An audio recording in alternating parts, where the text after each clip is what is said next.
Management बरोबर चर्चा नाही केली. मॅनेजमेंटला आम्ही समज देऊन आलेलो आहे. इतके वर्ष भारतीय कामगार सेना या हॉटेलमध्ये युनियनचं प्रतिनिधित्व करते. मुंबईतल्या सगळ्या 5 स्टार हॉटेल्समध्ये शिवसेनेची भारतीय कामगार सेना आहे. आणि बाळासाहेबांनी आम्हाला जी शिकवण दिली आहे की उद्योग जगला तर कामगार जगेल, आणि म्हणून आम्ही नेहमी सहकार्याची भूमिका घेतली. परंतु आमच्या सहकार्य ही आमची कमजोरी समजून कामगारांच्या मनाच्या विरोधात ॲग्रीमेंट जबरदस्ती सही करायला लावत होती, म्हणून आम्ही आमच्या प्रतिनिधींनी त्यांना नकार दिला. आम्ही नकार दिला म्हणून ते आमची युनियनच बाहेर काढायला निघाले. त्याच्यासाठी भारतीय जनता पक्षाची कुठली नवीन एक युनियन टपरी युनियन चालू झालेली आहे. त्यांच्या स्कॅनरवरती कामगारांना दम देऊन मेंबरशिप करायची आणि त्यांना रेड कार्ड पे ट्रीटमेंट द्यायची, हा प्रकार त्यांनी चालू केला होता. त्याच्या विरोधात आज मी त्यांना सांगितलेलं आहे, कामगारांची इच्छा नसेल तर आम्ही विचार करू. परंतु मॅनेजमेंटची इच्छा नाही आहे युनियन म्हणून आम्हाला मान्यता द्यायची, तर ते आम्ही मान्य करणार नाही. कामगारांचा अधिकार आहे, ही कुठली युनियन असली पाहिजे. आणि म्हणून आम्ही त्यांना सांगितलं आहे की कदाचित तुम्हाला हे एवढं लक्षात घ्या की कदाचित हॉटेल तुमचं असेल पण रस्ते आमचे आहेत. आणि त्याच्यामुळे शेवटी हा धंदा जो आहे हा सर्व्हिस इंडस्ट्रीचा धंदा आहे.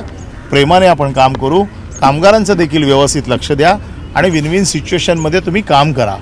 परंतु जोर जबरदस्ती, दादागिरी, युनियनला बाहेर काढण्याचा प्रयत्न असा कराल तर मग आम्हाला देखील शिवसेना काय आहे हे तुम्हाला दाखवावं लागेल. त्यावर त्यांनी हे मान्य केलं. उद्या आमचे युनियनचे अध्यक्ष अरविंद सावंत इथे येतील.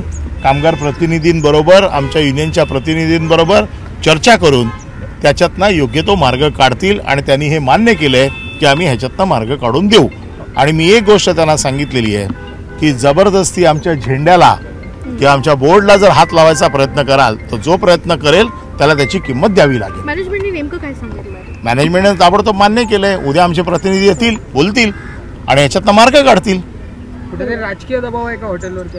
असेल. आम्हाला काय राजकीय दबाव? आम्ही रस्त्यावरचे लोक आहोत, आमच्यावर कसला दबाव? आम्ही हे करतच इथपर्यंत आलेलो आहोत.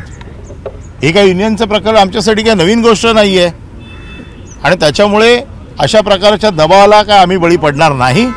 आम्ही दबाव असे खूप बघितलेले आहेत, खूप दबावाला अशा भांडूनच आम्ही इथपर्यंत आलो आहे. परंतु कामगारांच्या न्याय हक्कासाठी शिवसेना नेहमी लढत राहणार. आणि त्याच्यामुळे आत्ता जो काही इशारा दिला आहे हा त्यांनी गंभीरपणे घ्यावा, अन्यथा पुन्हा एकदा इथे यावं लागेल हे मी त्यांना सांगून आलो. दोन्ही ठाकरे बंधूंवर कठोर अशी टीका केलेली आहे बिहार निवडणुकींना घेऊन. सोडा हो, आता हॉटेलचं बोला. आम्ही सटमला बोलवा इकडे. स्थानिक स्वराज्य संस्था निवडणुका जवळ आलेल्या आहेत आणि अशातच हॉटेलमध्ये थेट कामगार सेनेवर हात टाकण्याचा हा प्रकार वाटतोय का तुम्हाला? नाही, मी कुठल्याही गोष्टीला, या सगळ्या गोष्टींना काही महत्त्व देत नाही. मला एक गोष्ट कळते की कामगारांसाठी शिवसेना उभी आहे आणि जर जबरदस्तीने आम्हाला कोण बाहेर काढत असेल तर आम्ही त्याचा प्रतिकात्मक त्याला आव्हान देऊ. भूमिपुत्र आहेत नाही, ते काय मराठीच आहे त्याच्यातला भाग नाही आहे. इथे सगळ्या प्रकारचे कामगार आहेत. पण कामगार भारतीय कामगार सेनेबरोबर आहेत ना, त्यांना जबरदस्ती करून बाहेर काढू शकत नाही आणि ते आम्ही बिलकुल मान्य करणार पण नाही. मॅनेजमेंट बरोबर संवाद साधत असताना बाचाबाची झालेली आहे, काय समज? बाचाबाची हा आमचा स्थायी भाव आहे शिवसेनेचा. त्यामुळे आम्हाला ज्या भाषेत बाळासाहेबांनी शिकवलंय बोलायचं त्याच भाषेत आम्ही बोलतो. पण अल्टिमेटम काही दिलंय का मॅनेजमेंटला की झेंड्या संदर्भात किंवा झेंडा काय हात लावतील ते लोक? हे तर आम्ही सांगितलेलंच आहे त्यांना. धन्यवाद. चला.